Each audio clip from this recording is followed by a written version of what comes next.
Ever wondered how attackers can break into accounts without even guessing passwords aggressively and still stay completely under the radar for days or even weeks? Let's talk about one of the most silent but effective identity-based attacks in cybersecurity: password spray attacks, trying one password on many accounts. Welcome to Bluehat Cybersec Academy. In modern cybersecurity, attackers rarely rely on just one method. Instead, they constantly adapt their techniques to get around defenses that have become stronger over time. One such method, still widely used in real-world breaches, is the password spray attack. And despite how simple it sounds, it is surprisingly effective against poorly configured authentication systems and weak identity security practices. At its core, a password spray attack flips the usual brute force idea completely. Instead of trying many passwords against a single account, attackers try a small number of commonly used passwords across many accounts. This small shift in strategy is exactly what makes it so dangerous and so hard to detect. Now, if we break this down further and understand the concept properly, it helps to compare it with other authentication attacks. In a traditional brute force attack, an attacker keeps trying thousands, sometimes millions of password combinations against just one account. Eventually, one might work. But this approach is noisy. It creates a large number of login failures, and it's often quickly detected or blocked entirely by account lockout systems. Password spraying avoids that problem completely. Instead of focusing on one account, the attacker uses a low and slow strategy. They pick a list of commonly used passwords, usually weak or predictable ones that many users tend to reuse. Then they try just one password across a large number of user accounts. After that, they pause or carefully rotate attempts so they don't trigger lockout mechanisms. And then they repeat the process with another common password, because each individual account only sees a small number of failed login attempts. Traditional security systems may not see anything suspicious at all.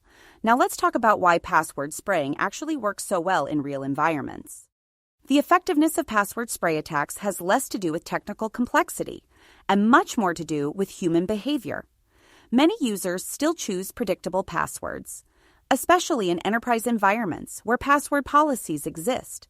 But enforcement and awareness are inconsistent. On top of that, password reuse across multiple services is still extremely common.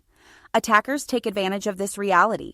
Instead of randomly guessing passwords, they rely on patterns that are statistically likely to succeed. Things like season-based variations, company name plus year, common keyboard patterns, and even previously leaked passwords from old data breaches. When this is combined with large lists of usernames often gathered from public leaks, phishing, or organizational data, the attacker can efficiently target thousands of accounts with very little effort. Now, when we move into real-world impact, password spraying is not theoretical at all. It is actively used in real-world breaches. It has been observed in attacks targeting corporate environments, cloud platforms, and even government systems. Cloud identity systems are especially attractive targets. Services like Microsoft Identity Platforms, formerly Azure Active Directory, and now Microsoft Entra ID, Okta, and Google Workspace are often the central authentication hubs for entire organizations. If an attacker gains access to even a single valid account, the impact can be significant. They may move laterally across systems, access sensitive data, or escalate privileges deeper into the network, and unlike loud attacks such as ransomware or data destruction, password spraying is often silent in the beginning. Attackers can log in as a legitimate user and remain undetected for days, or even weeks, depending on how strong the monitoring systems are.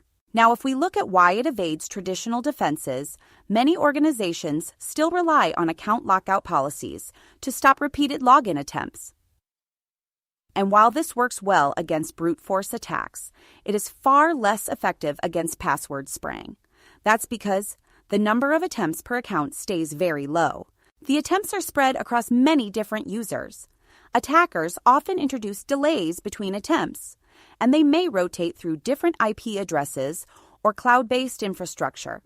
On top of that, older logging systems often fail to connect the dots between failed login attempts across multiple accounts. So instead of seeing a coordinated attack pattern, they just see scattered login failures.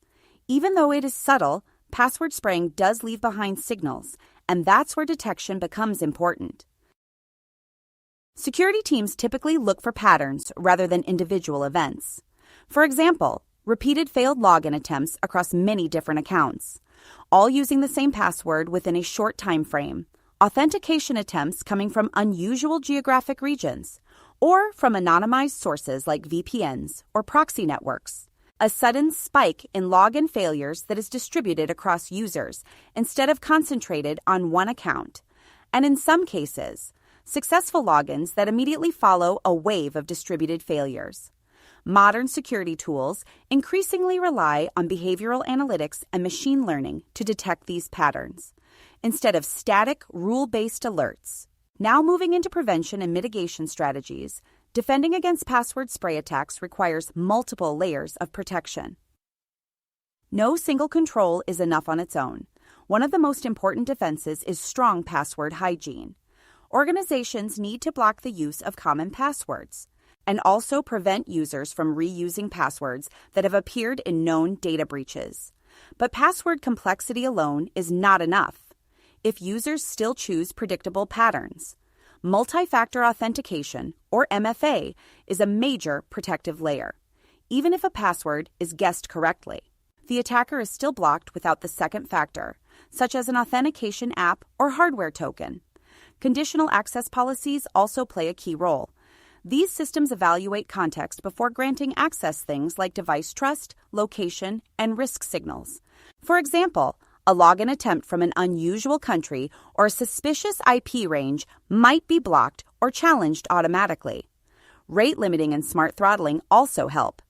Instead of simple account lockouts, modern systems slow down or challenge suspicious login behavior in a more adaptive way. Continuous monitoring is equally important. Security teams need to analyze authentication logs for distributed login failures and unusual patterns across identity systems. Now let's not forget the human factor, because technology alone cannot fully eliminate the risk of password spraying. Human behavior remains a major weakness. People tend to prioritize convenience over security, especially when managing multiple accounts. That leads to predictable passwords and repeated reuse across platforms. Security awareness training helps reduce this risk by teaching users how attackers exploit predictable behavior. But long-term improvement usually comes from reducing reliance on passwords altogether. That is why many organizations are moving toward passwordless authentication. Methods like biometrics, security keys, and modern authentication protocols reduce or completely remove the need for static passwords. And as we look toward the future of authentication security, attackers will continue refining their techniques, and defensive systems will continue to evolve as well. Identity has effectively become the new security perimeter in cloud-first environments. That makes authentication systems one of the most targeted attack surfaces. The future of protection is moving toward adaptive authentication, systems that continuously evaluate risk instead of relying on a single login moment. When combined with phishing-resistant authentication methods, this significantly reduces the success rate of password spraying. In simple terms, password spray attacks succeed in static, predictable environments. But the more dynamic and context-aware security becomes, the harder it is for attackers to operate. So to wrap everything up, password spray attacks are a reminder that simplicity can be powerful when used maliciously. By exploiting weak passwords and predictable human behavior, attackers can quietly gain access to sensitive systems, often without triggering immediate alarms. But they are not unstoppable. With strong identity governance, multi-factor authentication, behavioral monitoring, and modern access controls, organizations can dramatically reduce their exposure. In the end, the strongest defense is not just stronger passwords. It is smarter authentication systems that assume compromise and continuously verify trust. Now, before we end this, here's a quick challenge for you. If an attacker is only allowed to try one password per account before moving on, do you think traditional security systems are still enough to stop them? And here's a second scenario for you to think about. Imagine you are a security analyst. you suddenly notice hundreds of failed login attempts, but spread across thousands of accounts, all using the same password attempt pattern. What would be your first step in investigation? Pause and think like a defender. And when you're ready, answer it like you're sitting inside a SOC room handling a live incident. Finally, if you want to keep learning how real-world attacks actually work, and more importantly, how defenders detect and stop them, make sure to like, share, and subscribe, and check out the full playlist, Advanced Hacking, Attacks, and Exploitation. We'll keep breaking down real attack paths, one technique at a time.